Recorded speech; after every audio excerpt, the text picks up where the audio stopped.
नमस्कार, आपका मेरे चैनल में स्वागत है। आज मैं आपको सप्तऋषि की कथा सुनाने जा रही हूँ। सप्तऋषि 7 ऋषियों को कहते हैं, जिनका उल्लेख वेद एवं अन्य हिंदू ग्रंथों में अनेकों बार हुआ है। अलग अलग मनवंतर में अलग अलग सप्तऋषि होते हैं। विष्णु पुराण के अनुसार इस मनवंतर के सप्तऋषि इस प्रकार हैं: वशिष्ठ, कश्यप, अत्रि, जमदग्नि, गौतम, विश्वामित्र और भारद्वाज। इनके अलावा पुराणों की अन्य नामावली इस प्रकार है। ये क्रमशः क्रतु, पुलह, पुलस्त्य, अत्रि, अंगिरा, वशिष्ठ तथा मरीचि हैं। आप लोगों ने आकाश में चम्मच के आकार में कुछ तारे जरूर देखे होंगे। उन तारों को सप्तऋषि मंडल कहा जाता है। वेदों में तारों के बारे में वर्णन किया गया है। भारत के 7 महान संतों ऋषियों के नाम पर सप्तऋषि मंडल का नामकरण हुआ है। ये हैं ऋषि वशिष्ठ, ऋषि विश्वामित्र, ऋषि शौनक, ऋषि वामदेव, ऋषि अत्रि, ऋषि भारद्वाज और ऋषि कर्ण। सप्त ऋषियों ने भगवान शिव के साथ मिलकर योग की खोज की थी। महाभारत में सप्त ऋषियों की 2 नामावलियां मिलती हैं। एक नामावली में कश्यप, अत्रि, भारद्वाज, विश्वामित्र, गौतम, जमदग्नि और वशिष्ठ के नाम आते हैं, तो दूसरी नामावली में 5 नाम बदल जाते हैं। कश्यप और वशिष्ठ वहीं रहते हैं, पर बाकी के बदले मरीचि, अंगिरस, पुलस्त्य, पुलह और क्रतु नाम आ जाते हैं।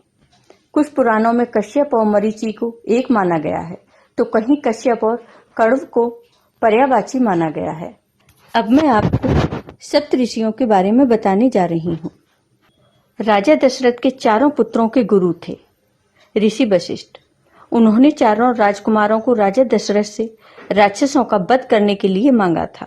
यह वैदिक काल के प्रमुख ऋषि थे। उन्हें ईश्वर द्वारा सत्य का ज्ञान हुआ था। एक बार ऋषि विश्वामित्र वशिष्ठ के आश्रम में आए। उनका सत्कार उन्होंने कामधेनु गाय के द्वारा दिए गए भोजन, फल और दूध से किया। कामधेनु गाय को देखकर ऋषि विश्वामित्र लोभी बन गए। वे मन ही मन कामधेनु गाय को प्राप्त करना चाहते थे। उन्होंने ऋषि वशिष्ठ से कामधेनु गाय मांगी, पर उन्होंने मना कर दिया। ऋषि वशिष्ठ को अपने लिए आवश्यक वस्तुओं की पूर्ति के लिए कामधेनु गाय की बहुत आवश्यकता थी, इसलिए उन्होंने गाय देने में असमर्थता जताई। फिर वशिष्ठ और विश्वामित्र के बीच कामधेनु गाय के लिए युद्ध हुआ था। ऋषि विश्वामित्र यह वैदिक काल के प्रसिद्ध ऋषि थे। उनकी तपस्या मेनका ने भंग की थी। इन्होंने ही गायत्री मंत्र की रचना की है, जो आज भी चमत्कारिक मंत्र माना जाता है। कामधेनु गाय के लिए विश्वामित्र का युद्ध ऋषि वशिष्ठ से हुआ था। ब्रह्मा जी ने ऋषि विश्वामित्र की तपस्या से प्रसन्न होकर उन्हें ब्राह्मण की उपाधि प्रदान की थी। ऋषि शौनक इन्होंने एक बड़े गुरुकुल की स्थापना की थी, जिसमें 10,000 से अधिक विद्यार्थी पढ़ते थे। वो संस्कृत, व्याकरण, ऋग्वेद, प्रतिशाख्य, बृहद देवता, चरण व्यूह तथा ऋग्वेद की 6 अनुक्रमणिकाओं के रचयिता ऋषि थे। वो कात्यायन और अश्वलायन के गुरु माने जाते हैं। उन्होंने ऋग्वेद की वशकला और शाखला शाखाओं का एकीकरण किया। विष्णु पुराण के अनुसार शौनक ग्रथ शमद के पुत्र थे। ऋषि वामदेव इन्होंने संगीत की रचना की थी। यह गौतम ऋषि के पुत्र थे। इन्होंने इंद्र से तत्व ज्ञान पर चर्चा की थी। जब ये अपनी माता के गर्भ में थे, तब इन्हें विगत 2 जन्मों का ज्ञान हो गया था। ऐसा उल्लेख किया जाता है कि ऋषि वामदेव सामान्य रूप से माता के गर्भ से पैदा नहीं होना चाहते थे, इसलिए इनका जन्म इनकी माता के पेट को फाड़कर हुआ था। ऋषि अत्रि वैदिक काल के ऋषि थे। ये ब्रह्मा के पुत्र थे। इनकी पत्नी अनसुईया थी। एक बार त्रिदेव अनसुईया के आश्रम में आए थे। ऋषि अत्रि वहां पर नहीं थे। अनसुईया ने त्रिदेव को बालक बना दिया था। इन्होंने इंद्र, अग्नि और अन्य देवताओं को भजन लिखने की प्रेरणा दी थी। इनका ऋग्वेद में सबसे अधिक उल्लेख मिलता है।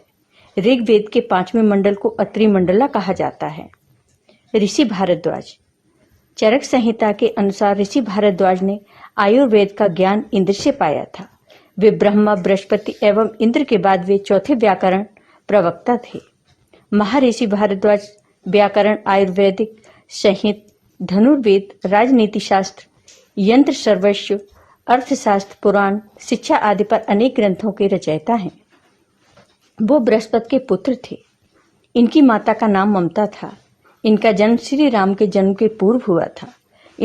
इन्होंने वेदों के कई मंत्रों की रचना की है। भारद्वाज स्मृति भारद्वाज संगीत की रचना इन्होंने की है। ऋषि कर्ण वैदिक काल के प्रसिद्ध ऋषि थे। इन्होंने हस्तिनापुर के राजा दुष्यंत की पत्नी शकुंतला और उनके पुत्र भरत का पालन पोषण किया था। सोनभद्र में जिला मुख्यालय से 8 किलोमीटर की दूरी पर कैमूर श्रृंखला के शीर्ष स्थल पर स्थित कण्व ऋषि की तपस्थली है, जो कंडाकोट नाम से जानी जाती है। आपको ये वीडियो पसंद आया हो तो लाइक कीजिए, शेयर कीजिए और मेरे चैनल को सब्सक्राइब कीजिए। साथ ही बेल आइकॉन पर क्लिक जरूर कीजिए, जिससे हमारे वीडियो के नोटिफिकेशन आपको मिलते रहें। धन्यवाद।